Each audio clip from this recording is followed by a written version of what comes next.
As in every one of my courses, in my grand summary, there are practice problems at the end.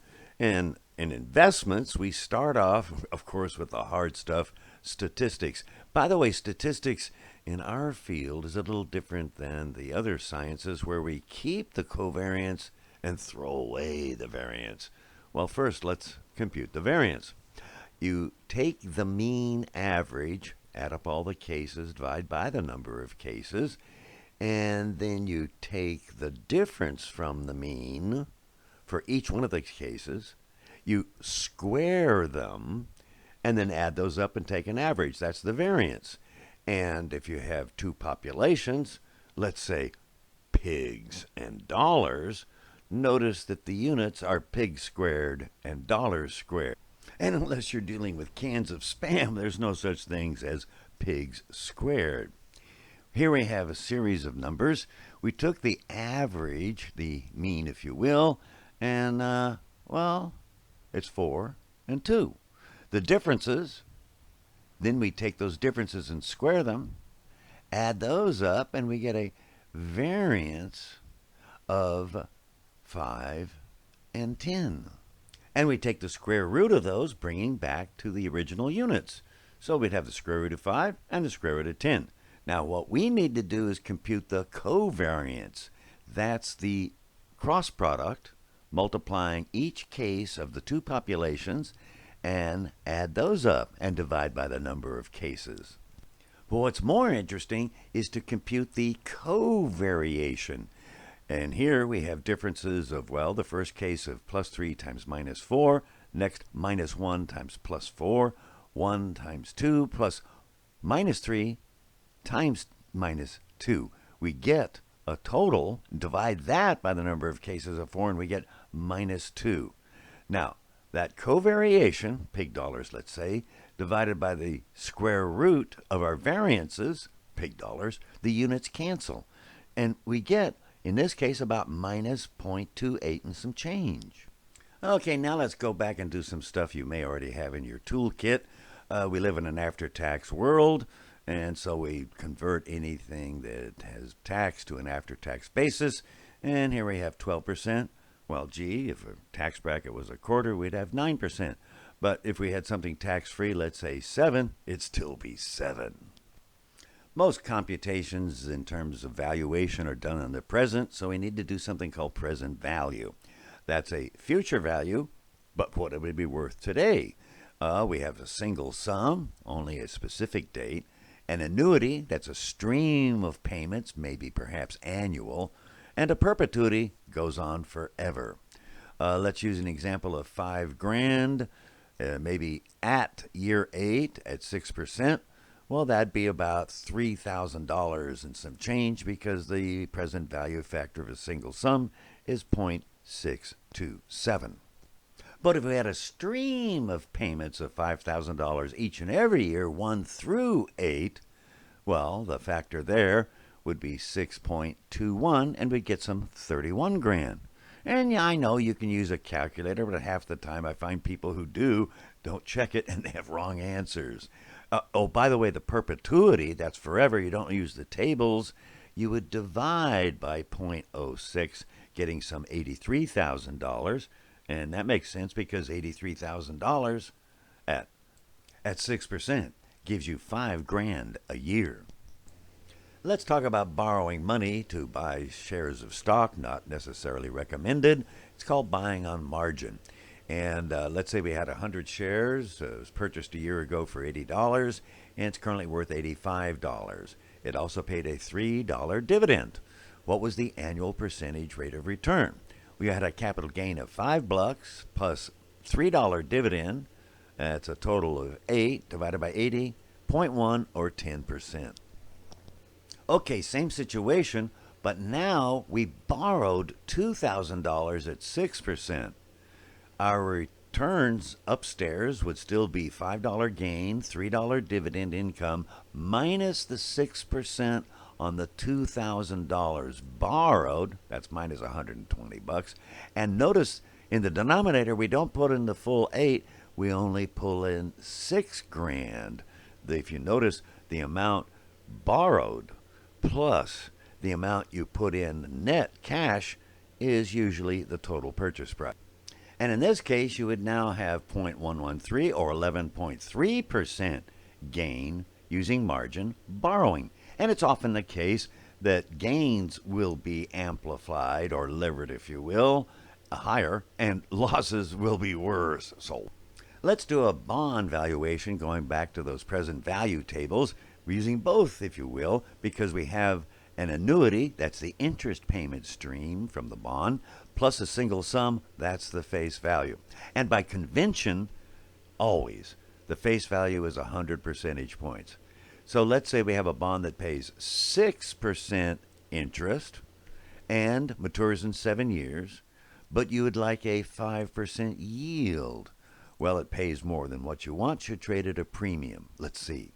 Face value is 100, so that interest payment is 6 points, and the face value is 100, so we have a single sum of 0.711 plus the annuity factor on the interest payments of 6 points times the annuity factor of 5.78. Well, we add those up, the 34 and the 71, and we get 105.8 and some change. And notice it does trade at a premium as we expected. Just as we saw that bond go the other direction of its discount rate or yield from its value, well, that can be risky. And a guy named Macaulay thought of this: immunize the bonds from interest rate risk. We're going to set the change in equity to 0, and thus we solve for assets times its duration, the longevity of the payments, equaling the liabilities times its duration. And it turns out the duration of a zero coupon bond is its date. It's a single payment. And for a perpetuity, it's 1 plus the reciprocal yield. In a simple example, let's say we had assets of 80. Their duration was 10 years if you like. And they had equity of 30, thus liabilities of 50. What would be appropriate for the borrowing? It would be 16 years. $800 years divided by the $50, giving 16 years. But you may not be able to choose the maturity you want. Instead, you've got to choose from a smorgasbord of available options, and that's called barbell immunization. We're going to use the same example, except now you have two choices: a zero coupon with a maturity of 21 years. Notice the yield doesn't matter here. And a perpetuity yielding 10%. Notice the maturity doesn't matter here. Well, let's see. Our choices are 21 duration for the zero coupon, and the duration for the perpetuity happens to be 11. That's 1 plus the reciprocal of 10%. The trick here is to realize there's not two unknowns, but really one, where the other is the remainder. So again, we have $80 times 10-year duration times some unknown amount for the 21 years on the zero coupon maturity, and then the 50 minus what we're trying to figure out times its duration, which again is 1 plus the reciprocal of 10%. So again, we have the 800 something times 21, and then that amount, which gives us 550 minus the amount we're solving for. So we have $800 years on the left side, and that $550 years on the right side. Again, that's the 11, 1 plus a reciprocal yield, times the 50. We're going to subtract the difference between those two, giving us 250, and then we have the 21 minus the 11 is 10, so we wind up getting 25 in the zero coupon and the remaining 25 in the perpetuity. By the way, notice the average of the two, 16, is halfway between 11 and 21, so it's really a 50-50 split, and makes sense if you think about it. And of course, in investing using a bottom-up approach, looking at each firm individually, we'll look at the accounting statements, and interestingly, we need to get stuff that the accountants do not provide. Cash flow, well, that turns out we can show that that's net income after tax plus depreciation. We also need something called EBITDA. That's backing out the depreciation because the front end of the business doesn't know where the money came from. Purchased, leased, paid for. Here, let's look at a very, very simplified income statement. We have revenue of 300. All the other paid costs are 100. Depreciation is 50. And interest expense is 30. Taxes a quarter. What is the EBIT? Oh, that's earnings before interest and taxes. Well, let's see. We have net income, cash flow, EBITDA, earnings before interest, taxes, and depreciation.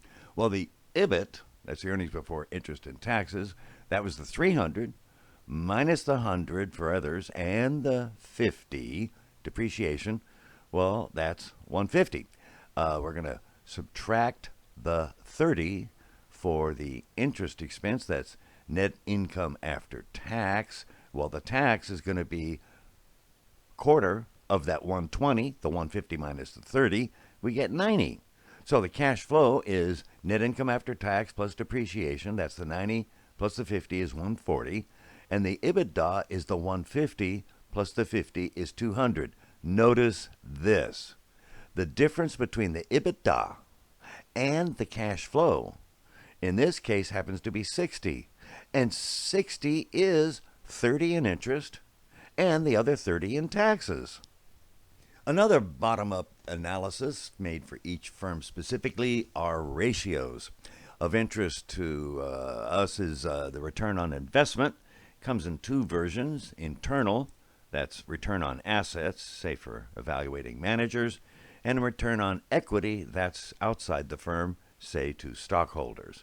Well, the return on assets is where we start, and we realize it's the product of the profit margin times the turnover ratio. Look at that. You have profit over sales times sales over assets. The sales cancel, and you get return on assets. Now, to convert the ROA, profits over assets, to return on equity, profits over equity, we have to use a non-accounting ratio. And that is, if you'll notice, we now have to multiply times assets, divide by equity, to then make the assets cancel. And of course, there is an example. Firm has $5,000 in assets, $2,000 in debt, thus a debt-asset ratio of 40%. Sales were $25,000, profits $750. So the profit margin is 3%, profits over sales, and the sales asset turnover, again, 5 times 25 divided by the $5,000. What's the return on assets and what's the return on equity? Well, the ROA simply is just 3% times 5, because you now get 15%. Remember, profits over sales times sales over assets. Sales cancel, profit over assets. Now, here the equity is $5,000, and we have 0.4, that's the debt asset ratio, times the $5,000. So we have $3,000. So thus the return on equity is that 15% we had times $5,000 divided by $3,000 from the accounting identity. Second example, but now using the debt equity ratio of 1 to 2. Profit margin is 6%. We know how to do that. And the sales asset turnover ratio of 4. What is the ROA and ROE? Again, ROA, profit margin times the turnover, 6 times 4, 24%. Now, assets to equity, if you think about it, is debt to equity ratio, which we have, plus 1. So here with a debt equity ratio of what really is just 1/2, add the number 1, you now have 1.5, or if you like, 3 to 2. So, well, 3/2 of 24 is 36%. Let's do some foreign exchange, and it can be tricky because remember, you got to maintain the same perspective, and you can't violate the laws of time. Foreign exchange. Let's say you start at home, and you'll have a fraction of a year, here that's T, and you have the return at home, say in dollars, and well, because it's in dollars, we're going to multiply foreign currency in the numerator divided by dollars in the denominator. Dollars cancel. And notice it's in the future because you're staying at home. On the other hand, that should equal what was over there, foreign currency, maintaining that same relationship, multiplying foreign currency per dollar, but in the spot market because you had to move the money there earlier. What you're really doing is opening two accounts and you're maintaining parity so that no matter what you do, you break even. Let's say the U.S. return is 12%, in the U.K. it's 4%, and the British pound is worth $1.50 in American dollars per 1 pound. What would be the 90-day future exchange rate?